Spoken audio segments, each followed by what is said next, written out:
অনেক ধন্যবাদ জানাচ্ছি শুভশ্রীকে এখানে তার মূল্যবান সময় নিয়ে আমার এখানে আসার জন্য। ওনার মতো ব্যস্ত মানুষ যে সময় করে আমার কাছে এসেছেন তার জন্য আমি ভীষণভাবে কৃতজ্ঞ।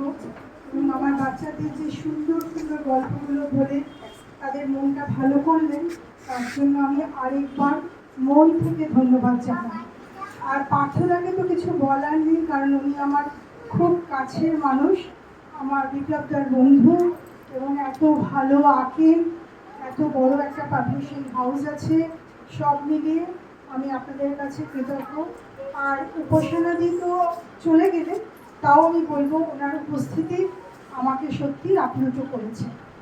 আর দেবব্রত ঘোষ সম্বন্ধে তো বলার কিছু নেই, উনি সম্পর্কে আমার ভাসুর হন, কিন্তু ওনার যে এত বাগ্মিতা, এত পড়াশোনা জানেন এবং এত যে বুদ্ধা মানুষ আমি জীবনে খুব কম দেখেছি। জীবনে ফার্স্ট ছাড়া সেকেন্ড হননি। যাই হোক, সবাইকে আমার ধন্যবাদ জানিয়ে শুধু দুটো কথা আমি বলব। আমি যখন এই স্কুলটা শুরু করেছিলাম 2004 সালে, তখন একটি বাচ্চা নিয়ে শুরু করেছিলাম।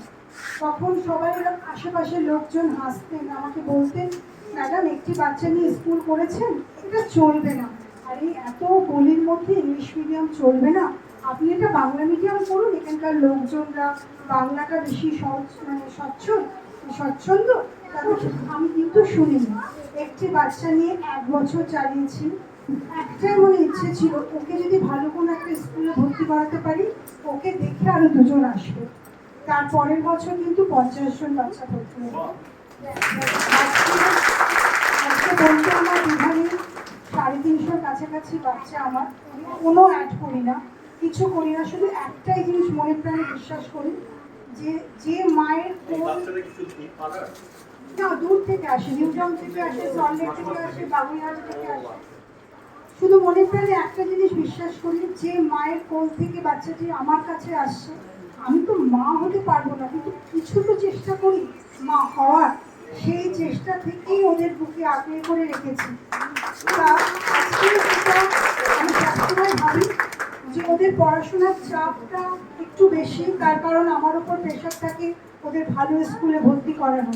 কারণ স্কুলগুলো সমস্ত 1000টা ফর্ম দিলে মাত্র নেবে 30 জন 40 জন, এবং তারা এমন এমন জিনিস লিখতে দেন যে ওইটুকু বাচ্চাটাকে না শেখালে কম্পিটিশনে দাঁড়াতে পারবে না। তার জন্য ওটা আমার ক্ষেত্রে খুব কষ্টদায়ক হয়ে পড়ে যে বাচ্চাটির ওপর প্রেশার দিই। তাই জন্যই মনে মনে ভেবেছিলাম যে সানিপাস কিডস ক্লাব যদি কোনোদিন সম্ভব হয় করবো। তারপর আরম্ভও করেছিলাম, খুব ভালো চলছিল, কিন্তু আমার মেয়ের অসুস্থতা আর সে যখন চলে গেল সব কিছু বন্ধ করে দিতে বাধ্য হল। আবার আরম্ভ করার চেষ্টা করছি, এবং আমি মনে করি যে এখান থেকে অনেক বাচ্চা বাইরে বেরিয়ে যখন চলে যান তারা আমার কাছে বলেন যে ম্যাম যা শিখেছি সব ভুলে গেছে ম্যাম, তার কারণ হচ্ছে স্কুলে তো ওরকমভাবে শেখাচ্ছে না ম্যাম, ইংলিশটা ভীষণ উইক হয়ে পড়ছে। তখন আমার মনের মধ্যে ইচ্ছে হচ্ছে যে অন্তত গ্রামারটা যদি একটু ভালো করে শেখাতে পারি, কিভাবে ওদের বেসটাকে ভালো করা যায় এটার যদি একটু চিন্তা কর। স্কুলে যে সীমিত সময় তাতে সব করে উঠতে পারি না, তার জন্য এই চিন্তাভাবনা থেকে ইংরেজি শিক্ষা, তার সাথে মিউজিক আর আঁকাটা ভীষণ দরকার। কারণ আপনি যখন হায়ার স্টাডিজ করবেন বাচ্চাদের সব কিছু ক্ষেত্রে আঁকাটা দরকার পড়বে। এবং শুধুমাত্র সানিয়ান্সরা নয়, বাইরের ছেলেমেয়েদেরও আমি বলতে চাইছি যে তারা আসুক, শিখুক, কিছুটা সময় তারা আনন্দ করুক, এত পড়াশোনার চাপের পরে কিছুটা মিউজিক শিখুক। ভবিষ্যতে প্ল্যান আছে যে নাচটাও আরম্ভ করব যদি সব কিছু ঠিকঠাক চলে। আর কিছু বলার নেই, আপনারা আসুন, এখানে দেখুন, যতটা পারবো আমার পক্ষে সম্ভব হবে আমি মন দিয়ে চেষ্টা করব। আর কিছু বলার নেই। ধন্যবাদ।